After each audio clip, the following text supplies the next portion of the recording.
Hello, everybody. I'm a practicing therapist and a doctoral student of psychology. Today, I wanted to go over a topic that a lot of people are curious about, a lot of people want to know, and topics that I've touched on before.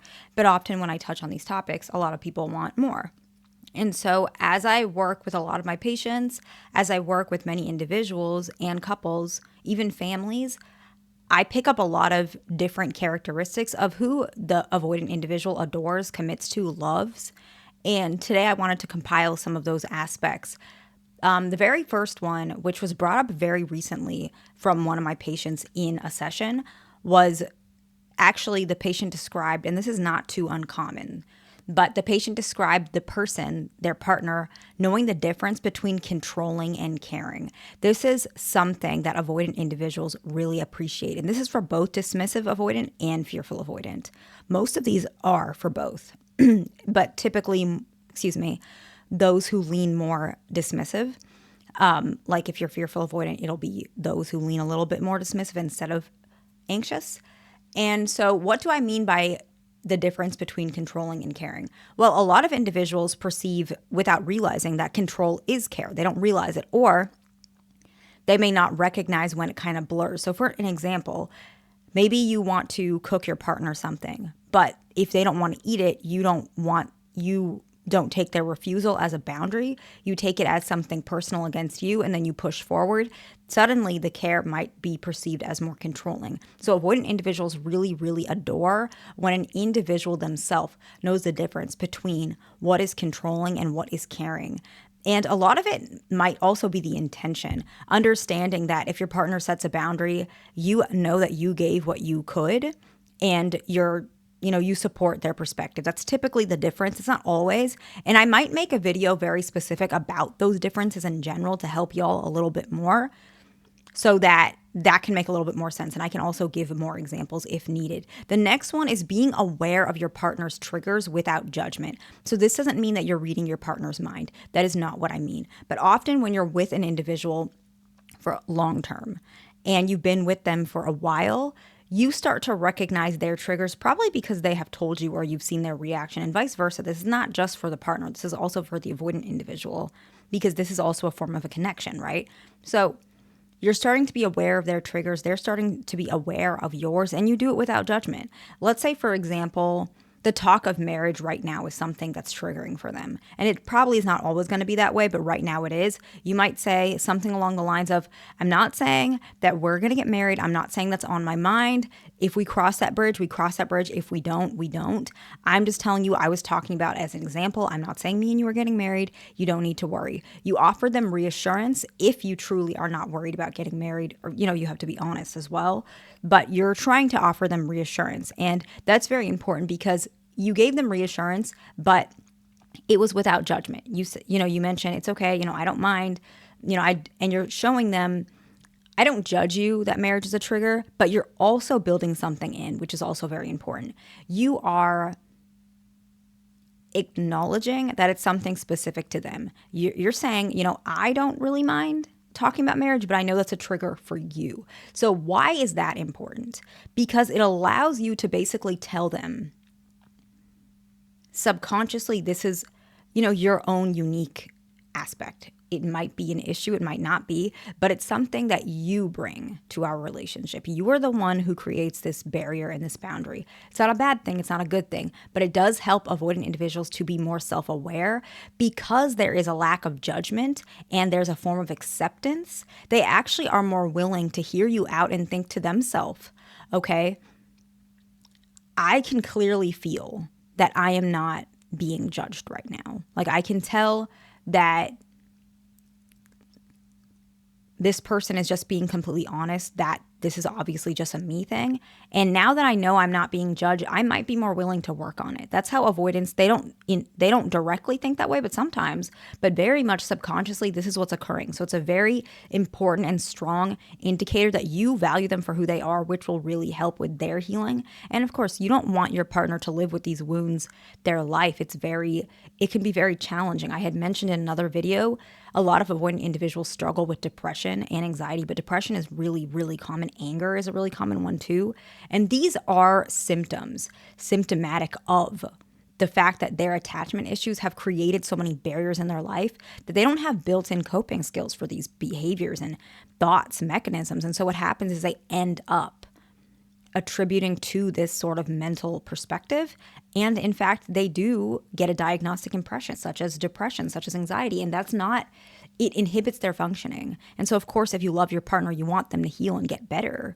And it's not a bad thing. It's not like it makes them wrong or right. Everybody, every day, you want to get better than you were yesterday. That's what I hope, right? At least a little bit. And so it's very important to recognize this is an opportunity for you to do that for your partner. The next one is healthy communication around the avoidance triggers. We did give an example that was more prominent around not judging them, but also healthy communication around your partner's triggers. You know I may have ruffled a bit of feathers and I shouldn't have said it like that. It sounded like you were pretty upset, and I'm not judging you, and I understand that I probably shouldn't have said that. I'm really sorry. I hope that you can forgive me, and I would appreciate if we move past that because I didn't mean to hurt you like that. Something along those lines that you can show your partner, I'm not going to be affected by you having triggers, right? You have them too. Everybody's got triggers, and you're basically saying, sorry for the camera shake, that I respect you for who you are. The next one is acknowledge their efforts without overly focusing on their failures. Anxious individuals kind of struggle with this one. And I want to say it's not because anxious individuals do not notice the effort. Sometimes it's that. But usually it's because when an anxious individual was a child, a baby, they didn't get a lot of their needs met emotionally. And so they hyper-focused on when that was not occurring because they had to make some sort of emotional or physical reaction in order for their caregiver to meet those needs. And so unfortunately, that child, the anxious individual, thinks that that's the only way life operates. It's in their subconscious now. And so a lot of times in order to rewire and kind of adjust that so you yourself can be a little bit more secure as well and help your partner become more secure, acknowledging your partner's efforts without overly focusing on their failures is a really good option for both of you. Now, why is that? When you acknowledge your partner's efforts, you are kind of subconsciously teaching their mind, like they're letting you do it. Obviously, you're not doing it for them, that their limiting belief that they have in their mind. A lot of avoidants have it. I'm not good at relationships. I'm meant to be alone. Very strong narrative in their mind. But you acknowledging their efforts, they're starting to realize, wait a second, I was wrong. My partner is telling me I'm good at this. So maybe I am good at this. Maybe I can be in a relationship. So you're starting to rewire that narrative. You're starting to change that narrative. And you're also changing that narrative within yourself. You're saying life is not black and white. There are gray areas. My partner has X, Y, and Z issues, but they also add A, B, and C to our relationship. And I'm going to acknowledge that because that is enough for me right now in this moment, but that doesn't mean X, Y, and Z will never happen. It allows you to recognize and accept the uncertainty that relationships often carry, right? The next characteristic that avoidant individuals absolutely adore is an individual who has consistent character. Now, I think most people actually appreciate this, right? Consistent character doesn't mean it just shows integrity. It also just shows you that you're the same person, whether you're in public or private or when nobody's watching. And your behavior is not overly entirely dictated by mood swings or external circumstances. Now, an example of this could be that, maybe around certain friend groups, you really change your behavior a lot. A lot of people do this a little bit, and that's okay. I'm not saying that, but I'm saying like you become like a very different person, almost like different from your values that you show your partner. And so it looks like you might be lacking integrity. And the reason why I bring that up is a lot of individuals who are avoidantly attached, especially dismissive avoidant, but definitely both, are pretty triggered about anything that might be perceived as dishonest. Dishonesty makes them feel like this relationship is not safe. And so when you are behaving inconsistent of your character, they may perceive that maybe who you showed them is just to appease them. Maybe it's a lie, maybe it's a trick, maybe it's to manipulate them. And so a lot of their negative thoughts kind of appear in that perspective. And you guys might not be doing it on purpose, but most people who are genuine tend to be consistent in general. So you guys might not have, probably this is not something you need to worry about. Typically, most people are naturally consistent. It doesn't mean that you're exactly the same with every person, but overall you're pretty consistent. So this might not be something you have to worry about, but a patient brought this up recently and I really felt like it was important to bring it up in case that any of you guys would like to know. The next one is willingness to change yourself. Most people like this. You guys want, if you're anxious or fearful with an avoidant or secure, you guys want the avoidant to change. Avoidant wants the same thing with you, right?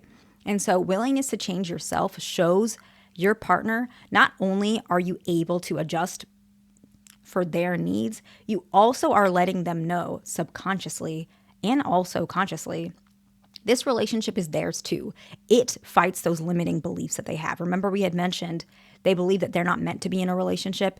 Another limiting belief is that they feel like relationships don't give them anything. And so then what happens if you're willing to change? Who are you changing for? Yourself, but you also are changing for your partner, right? It's not necessarily a bad thing as long as they're not forcing you. What happens when you do that? Well, you're telling them,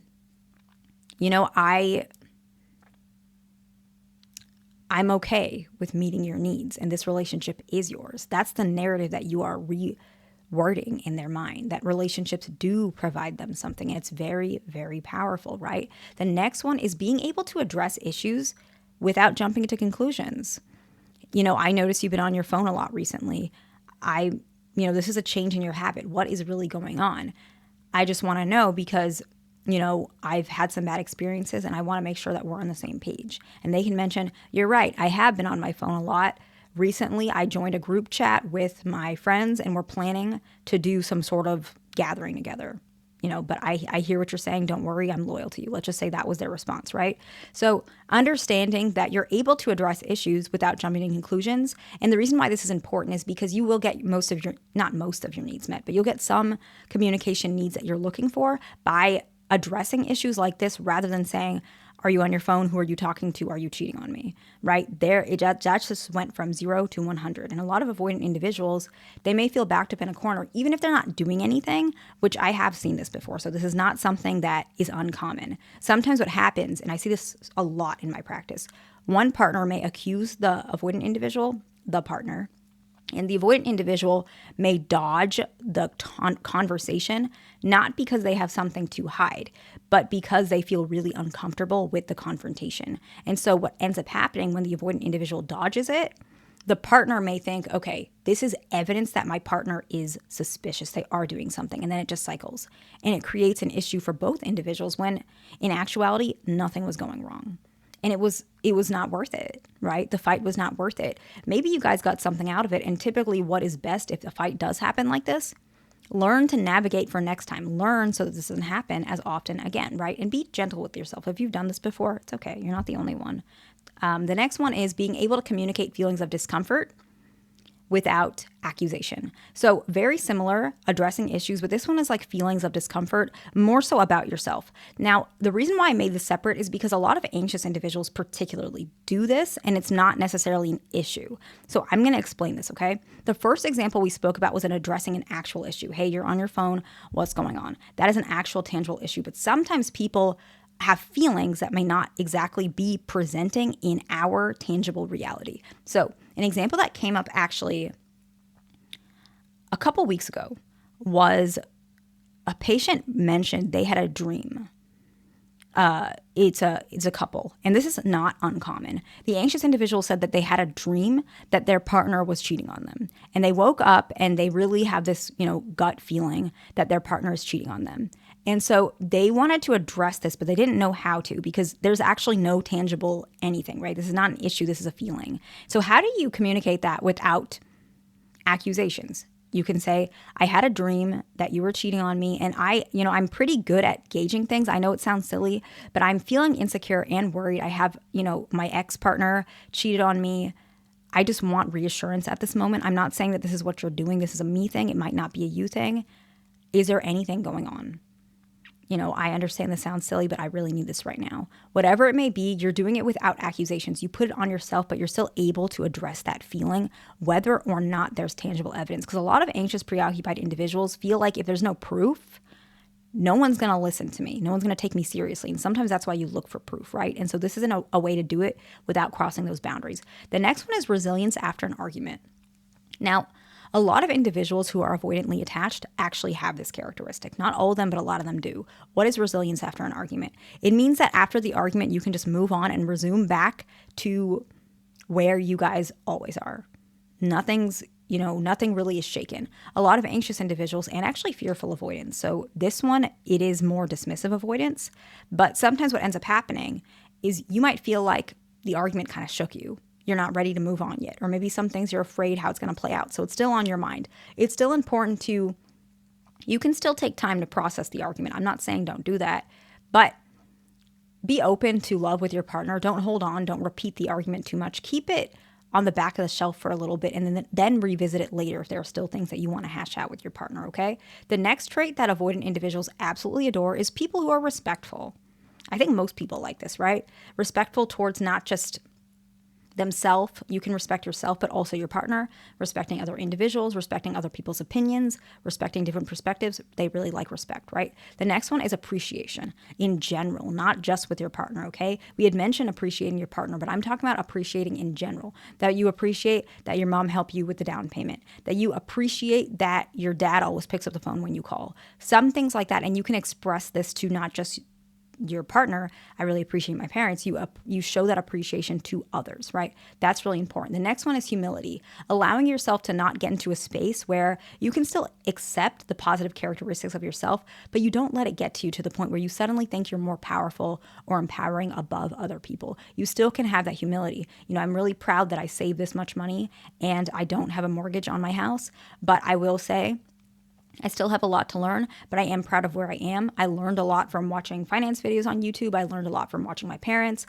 whatever it may be. So you're able to share who you are without making it in some sort of bragging fashion, if that makes sense, okay? The next one is someone who understands that change takes time, okay? A lot of individuals perceive that change needs to happen right away. I need to see this happen, otherwise it's not going to happen. A lot of anxious individuals have that scarcity mindset, that fear that if something is not here now, it's never going to happen. And that is not true, right? And I don't blame people who have that trauma. It does come from trauma. So you got to be gentle with yourself because you don't have to be perfect for anybody. You like your avoidant partner with their flaws. They do like you for your flaws too.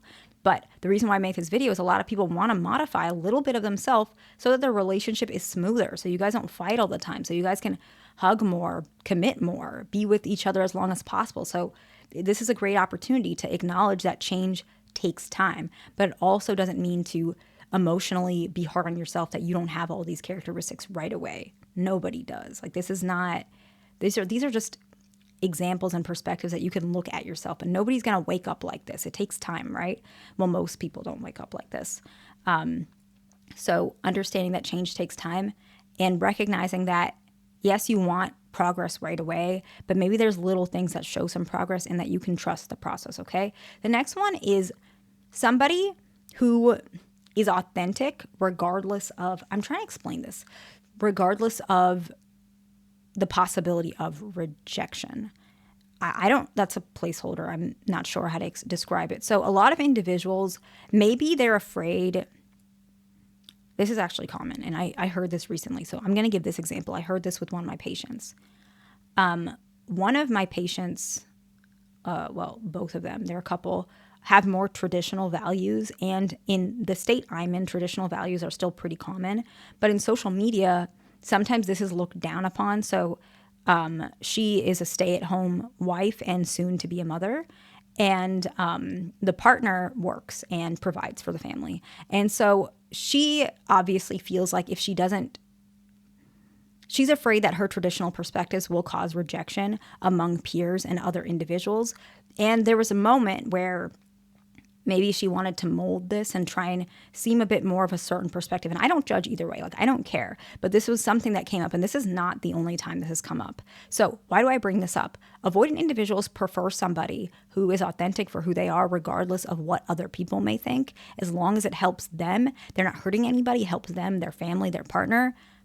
and they appreciate them. And the reason why avoidant individuals like this is because it shows that this individual has values and self-esteem.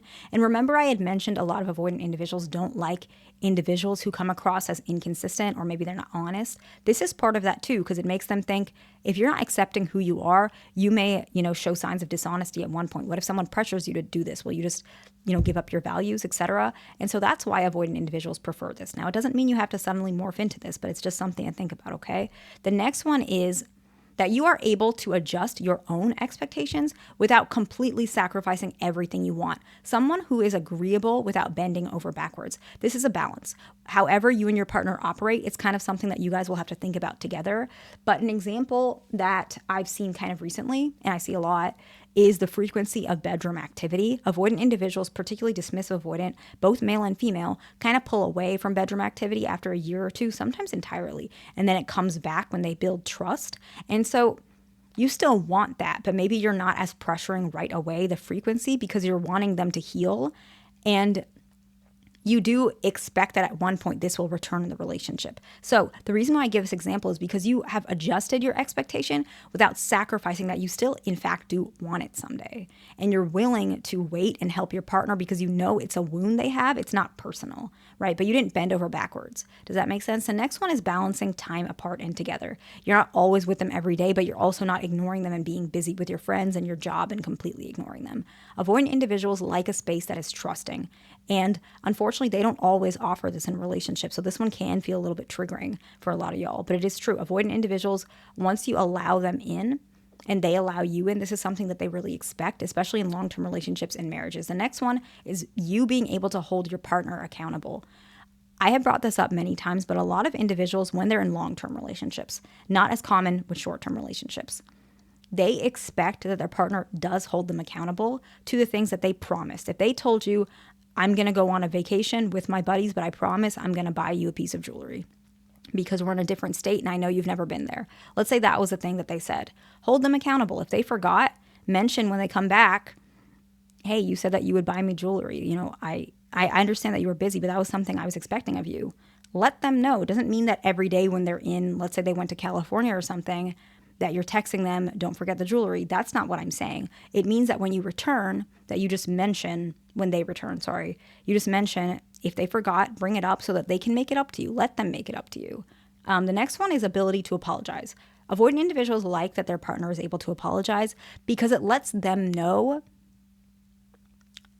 that you're not 100% believing that you are without fault, that every person has some degree of what went down in this relationship. And they really like to see that because, again, it allows them to feel like they are able to get their needs met and it makes it less likely that they will leave. The next one, actually, I would say,